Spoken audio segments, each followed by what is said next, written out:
Good morning students, welcome to Pioneer Convent School. Students, today we are going to start a new chapter, chapter number 3, synthetic fiber and plastic. First of all, look around you. What do you see? You see many things like curtains, bags, clothes, bed sheets. What do you think these things are made up of? These things are made up of fabric. और ये fabric कैसे बनता है? Fabric is made up of different kinds of threads और इन threads को हम क्या कहते हैं? यार्न्स भी कहते हैं. How do we get these thread? हमें ये थ्रेड्स कैसे मिलते हैं? We get these thread from fibres that we are studying today. How do we get these fibre? हमें फाइबर मिलते कैसे हैं? We get these fibre from plants, animals and chemicals. So first of all understand what is fibre. Fibre होता क्या है? Fiber is a strong, flexible thread-like material which is used to make fabric. क्या होता है? Long और flexible thread है जो कि किस लिए यूज होता है? To make fabric. फैब्रिक बनाने के लिए यूज होता है. There are two types of fibre, natural fibre and synthetic fibre. Name से क्लियर हो रहा है जो नेचर से हमें मिलता है that is natural fibre.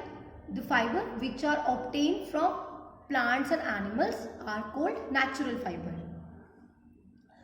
Plant से जो फाइबर मिलते हैं like cotton, jute and coir.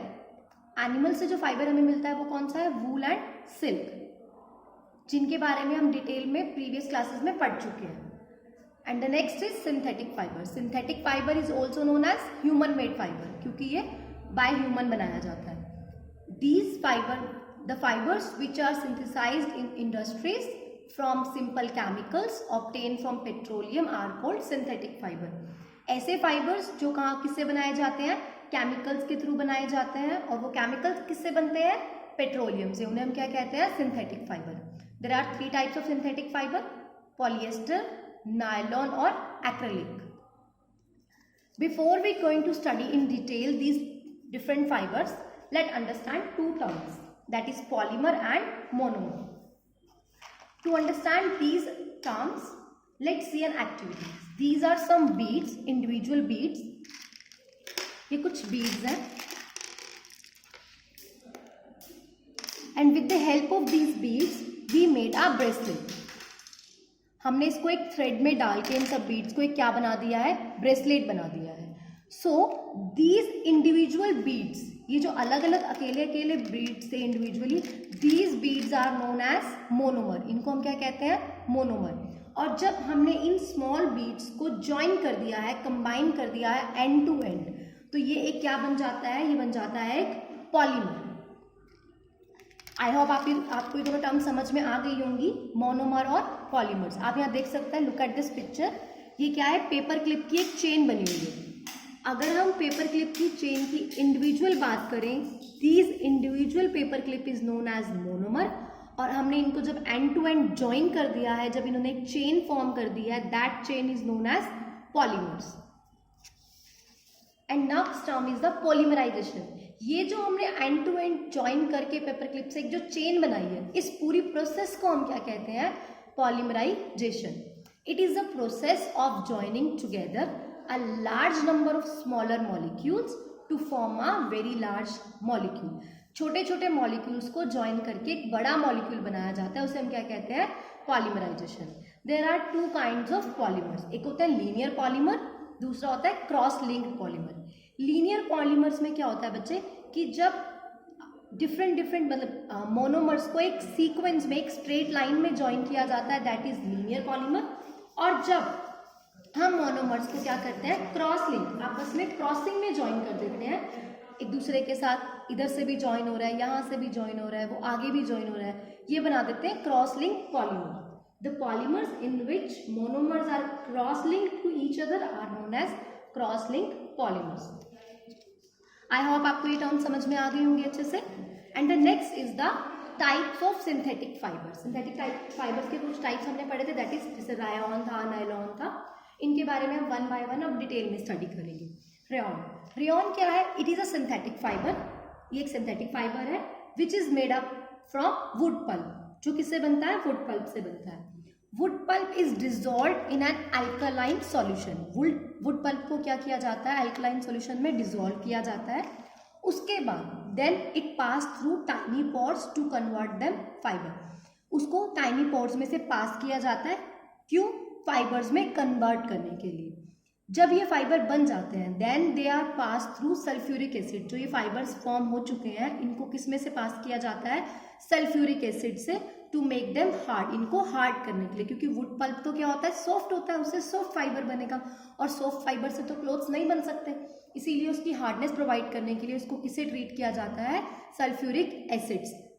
Then this obtained fiber are spun into yarn and then woven into fabric. जो ये फाइबर ऑब्टेन हो जाता है उसकी स्पिनिंग करके क्या बनाया जाता है? यार्न्स, मतलब थ्रेड्स बनाए जाते हैं और उन थ्रेड से हमारे क्या बनते हैं? फैब्रिक बनते हैं। नेक्स्ट जो ये रेयॉन होता है, rayon resembles like in silk in appearance. ये कैसा होता है? सिल्क की तरह होता है, शाइनी होता है, but it is cheaper than silk. ये क्या होता है? सिल्क से सस्ता होता है। It can be died easily, इसको हम डिफरेंट कलर्स में डाई भी कर सकते हैं। Next is the uses of rayon. ये जो हमने अभी तक पढ़ी है क्या थी? कैरेक्टरिस्टिक्स ऑफ रेयॉन, की रेयॉन बनता कैसे और रेयॉन होता कैसा है। उसके बाद हम पढ़ रहे हैं यूजेस ऑफ रेयॉन, रेयॉन का यूज करते क्या है। In the textile industries rayon is use for making fabric. Industries के अंदर फैब्रिक बनाने के लिए रेयॉन का यूज किया जाता है। Rayon is mixed with cotton, इसको कॉटन के साथ मिक्स करके क्या बनाई जाती हैं? बेडशीट और ड्रेसेस बनती हैं हमारी। रेयॉन को मिक्स किया जाता है वूल के साथ, वूल और रेयॉन मिक्स करके क्या बनाए जाते हैं? टू मेक कारपेट्स, कारपेट्स बनते हैं इसके। एंड टू मेक बैंडेज और लिंट, रेयॉन से क्या बनाए जाते हैं? बैंडेज, जो हमारी जो गर्म पट्टियां होती हैं वो भी बनाई जाती हैं, ठीक है। साथ ही साथ जो रेयॉन होता है वो किसमें यूज होता है? टायर कोड्स में। ये जो टायर की कॉर्डिंग होती है इसमें भी क्या यूज होता है? रेयॉन यूज होता है। So this is our first synthetic fiber and the next is nylon. Nylon is also a synthetic fiber. ये भी क्या है? एक synthetic fiber है। Nylon is a polymer, एक ऐसा पॉलीमर है prepared by the polymerization, जो polymerization process से बनाया जाता है, of large number of amide molecules. मैं आपको पहले बता चुकी हूँ जो पॉलीमर्स क्या है? छोटे छोटे मॉलिक्यूल्स को ज्वाइन करके बनते हैं। तो जो नाइलॉन है वो किसके मॉलिक्यूल्स को ज्वाइन करके बनाया गया है? अमाइड, एक केमिकल होता है ये भी। नाइलॉन कैसा है? Strong, lustrous, highly elastic, fine, light weight, easy to wash और रिंकल फ्री थ्रेड होता है। ये कैसा है? शाइनी है, इलास्टिक है, मतलब इसको हम इजीली खींच सकते हैं, पतला है और हल्का है वेट में, और ये वॉश करने के लिए भी इजी, हम इसको इजीली वॉश कर सकते हैं। रिंकल फ्री, अगर आप इसको मोड़ भी दो तो इसमें रिंकल्स नहीं आते हैं। जैसे कॉटन के क्लॉथ्स में रिंकल आ जाते हैं ना, सिलवटें पड़ जाती हैं, वैसे नायलॉन के क्लॉथ्स में सिलवटें नहीं पड़ती हैं। It does not absorb water, ये पानी को ज़्यादा अब्जॉर्ब नहीं करता है। It does not attacked by the moths and moulds. जैसे आपने देखा है कि कॉटन के कपड़े अगर हम रख दें तो जब हम गर्मियों में वापस से निकालते हैं तो उनमें से कुछ कटे हुए होते हैं, मतलब मोथ्स और मोल्ड्स उन पे अटैक करके उनको खराब कर देते हैं। तो नायलॉन पे मोथ और मोल्ड्स अटैक नहीं करते हैं। Next is the uses of nylon. Nylon का यूज होता क्या है? Due to high tensile strength, ये कैसा होता है? स्ट्रॉन्ग होता है, इसलिए यूज टू मेक, इसको किस लिए यूज करते हैं हम? फिशिंग नेट्स बनाने के लिए, पैराशूट फैब्रिक बनाने के लिए, bristles for toothbrush and paint brush. जो हमारे पेंट ब्रश और ब्रश के और टूथब्रश के जो ब्रिस्टल्स होते हैं आगे वाले, वो किससे बनते हैं? नायलॉन से बनते हैं। पैराशूट जो हम यूज करते हैं उसका फैब्रिक, वो भी नायलॉन से बनता है क्योंकि वो बहुत स्ट्रॉन्ग होता है। Use in the production of textiles, ये टेक्सटाइल्स प्रोडक्शन में भी यूज होता है, लाइक साड़ीज, शर्ट, सॉक्स और आपके जो अदर गारमेंट्स है वो भी। Mixed with the wool, nylon को भी हम वूल के साथ मिक्स करके क्या बनाते हैं? सूट्स और कारपेट। रायॉन को भी हमने वूल के साथ मिक्स करके क्या बनाए थे? कारपेट। और नायलॉन को भी वूल के साथ मिक्स करके क्या बनाते हैं? कारपेट्स और सूट्स बनाते हैं। The next synthetic fibre is the polyester. Polyester क्या है? Polyester is made up of, polyester भी एक पॉलीमर है जो किससे बनता है? Made up of chemical. Chemical से बना है, कौन से केमिकल से? एस्टर से। एस्टर एक ऐसा केमिकल है जो कैसी स्मेल देता है? फ्रूटी स्मेल, फ्रूट्स वाली स्मेल आती है एस्टर से। और एस्टर जो है कि डिफरेंट काइंड्स के पॉलिएस्टर होते हैं, लाइक टेरिलीन, टेरीन और डैक्रॉन। ये जो टेरिलीन है ये क्या बनाता है? टेरिकोट बनाता है। कैसे बनता है टेरिकोट? टेरिलीन में अगर हम कॉटन मिक्स कर दें तो वो बना देता है टेरिकोट।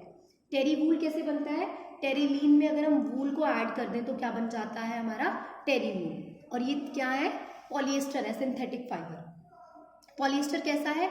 लाइट है, स्ट्रॉन्ग है, इलास्टिक है और अब्जॉर्ब करता है little amount of water.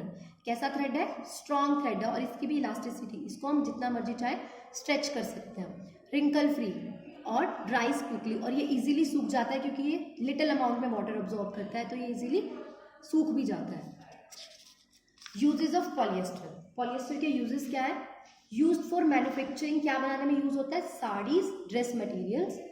Used for making sails for sail boards, जो सेल बोर्ड होती है उनमें सेल्स बनाने के लिए यूज होता है। लुक एट दिस पिक्चर, आप इस पिक्चर में देख सकते हैं, ये जो बनी हुई है ये बोर्ड्स हैं। बोर्ड्स के ऊपर जो ये लगा होता है ये होती है सेल्स। ये किससे बनती है? पॉलिएस्टर से बनती है। Use for making shirts, trouser और अदर काइंड्स की जो हमारे ड्रेसेस मटेरियल है वो भी किससे बनते हैं? पॉलिएस्टर से बनते हैं। Terry wool is used for making suits, ये सूट्स बनाने के लिए भी टेरी वूल का यूज किया जाता है। और टेरी वूल हमारी किससे बनी थी? टेरिलीन पॉलिएस्टर से। And the next and the last one जो हमारा सिंथेटिक फाइबर है वो क्या था? एक्रिलिक। एक्रिलिक फाइबर्स, ये भी क्या है? एक सिंथेटिक फाइबर है। ये कौन से पॉलीमर से बना है? पॉलीक्राइलोनाइट्राइल। पॉलीक्राइलोनाइट्राइल ये एक केमिकल है जो किससे बनता है? पेट्रोलियम से मैन्युफैक्चर किया जाता है। एक्रिलिक फाइबर्स कैसा होता है? ये लाइट वेट होता है, सॉफ्ट है और warm with a wool like feel, और हमें कैसी गर्मी वार्म फील करवाता है वूल की तरह। It can be died with a different colour, इसको हम इजीली डाई कर सकते हैं डिफरेंट कलर्स में। इट इज़ वेरी चीपर, और ये कैसा होता है? बहुत सस्ता होता है। Uses of acrylic fibres, used for making sweaters, shawls, blankets, jackets and cushion etcetera. ये किस लिए यूज होते हैं? Sweater, shawls, blankets and jackets बनाने के लिए यूज होते हैं। नेक्स्ट, ये तो हमारे क्या हो गए? These are the 4 synthetic fibres. हमने क्या किया? रायॉन, नायलॉन, पॉलिएस्टर और acrylic fibre. Next topic is the advantages and disadvantages of synthetic fibre. Advantages of synthetic fibre, synthetic fibres के क्या बेनिफिट्स हैं, क्या अच्छाई है उनमें? हाई टेंसाइल स्ट्रेंथ, इनकी टेंसाइल स्ट्रेंथ क्या होती है? हाई होती है, तो ये इजीली ब्रेक नहीं होते और ये लार्ज वेट को भी होल्ड कर सकते हैं। लाइक कॉटन और जो वूल होता है वो वीक, उनकी टेंसाइल स्ट्रेंथ कम होती है और वो इजीली ब्रेक हो जाते हैं। Next is the low water absorption, ये क्या करते हैं? Small amount of water absorb करते हैं, तो ये इजीली क्या कर सकते हैं? सूख जाते हैं क्योंकि वाटर कम अमाउंट में अब्जॉर्ब करते हैं। Next is the good elasticity. Good elasticity का मतलब है हम इसको स्ट्रेच कर सकते हैं इजीली और कंप्रेस भी कर सकते हैं। ये इजीली अपनी शेप में आ जाता है। जैसे हम सॉक्स वगैरह हैं उनको हम स्ट्रेच करके इजीली पहन लेते हैं, वो हमारी बॉडी की शेप को ले लेते हैं, जैसा कि नेचुरल फाइबर में नहीं होता। Next is the wrinkle resistance. Wrinkle resistance मतलब सिलवटें नहीं आती उनमें। Next is the abrasion resistant. Abrasion क्या होता है? वियर एंड टियर, इजीली टूटता नहीं है। Most of synthetic fibre has a high abrasion resistance. Clothes are made up of synthetic fibres are long elastic. Long elastic मतलब लंबे time तक चल जाता है, इजीली खराब नहीं होता है। कॉटन क्लोथ को तो हम एक विंटर समर डालते हैं तो उसके बाद नेक्स्ट में उसकी शाइन भी चली जाती है और हल्के पतले हो जाते हैं वो। बट सिंथेटिक फाइबर्स के साथ, सिंथेटिक क्लोथ के साथ ऐसा नहीं होता है। लाइट वेट, और ये कैसे होते हैं? वेट में हल्के होते हैं। लेस एक्सपेंसिव मतलब सस्ते भी होते हैं। So these are the advantage of synthetic fibres. Next is the disadvantages of synthetic fibre. Disadvantages क्या है सिंथेटिक फाइबर्स के? Number 1, melt and burn easily. ये इजीली क्या हो जाते हैं? बर्न हो जाते हैं और मेल्ट हो जाते हैं। आपने सुना होगा synthetic fibres catch fire and shrink to form beads which stick to the skin. Skin के साथ स्टिक हो जाते हैं। हमें बोला जाता है सिंथेटिक फाइबर्स, जैसे हमारे जो अच्छे कपड़े होते हैं, मतलब फंक्शनल जो क्लॉथ्स होते हैं वो सिंथेटिक होते हैं, उनको पहन के कुकिंग नहीं करनी चाहिए क्योंकि क्या करते हैं? ये इजीली फायर को कैच कर लेते हैं। Number two non biodegradable. ये क्या होता है? Non biodegradable. नॉन बायोडिग्रेडेबल क्या होता है? ऐसे सब्सटेंसेस जो इजीली डिकम्पोज नहीं होते हैं और एज यूजुअल पड़े ही रहते हैं और जो कि इन्वायरमेंट को क्या करते हैं? हार्म कोज करते हैं, पॉल्यूशन क्रिएट करते हैं। Number 3, uncomfortable during summers. Summers में देखो क्या होता है, हम कॉटन क्लोथ्स ज़्यादा इसीलिए पहनते हैं क्योंकि सिंथेटिक क्लोथ्स होते हैं अनकंफर्टेबल होते हैं। क्यों होते हैं? बिकॉज ये ज़्यादा स्वेट को ऑब्जॉर्ब नहीं कर सकते और थोड़े मोटे भी होते हैं ये। इस वजह से क्या है, हाँ ये अनकंफर्टेबल होता है गर्मियों में पहनने के लिए क्योंकि ये थोड़े मोटे हैं तो अपने अंदर से एयर को क्रॉस नहीं होने देते हैं, जो कि समर में हमारे लिए सुटेबल नहीं हो पाता है। Next is the cause skin problem. जो सिंथेटिक क्लोथ्स होते हैं वो स्किन इरिटेशंस कोज करते हैं अगर हम लॉन्ग टाइम तक पहन के रखें, बिकॉज क्योंकि इनमें से एयर क्रॉस नहीं होती है। स्किन प्रॉब्लम्स लाइक रैशेज वगैरह हो जाते हैं हमारी बॉडी पे, जिस डिजीज को जैसे हम बोलते हैं एक्साइमा। एक्साइमा एक डिजीज होती है जिसमें क्या होता है, हमारी बॉडी पे रेड कलर के रैशेज आ जाते हैं। So student, this is the topic synthetic fiber which we done in this video. Please watch the video carefully and read the page number 41 to 46 from your book. If you have any kind of doubt, you can call me in evening 6 to 7 p.m. Thank you and have a nice day.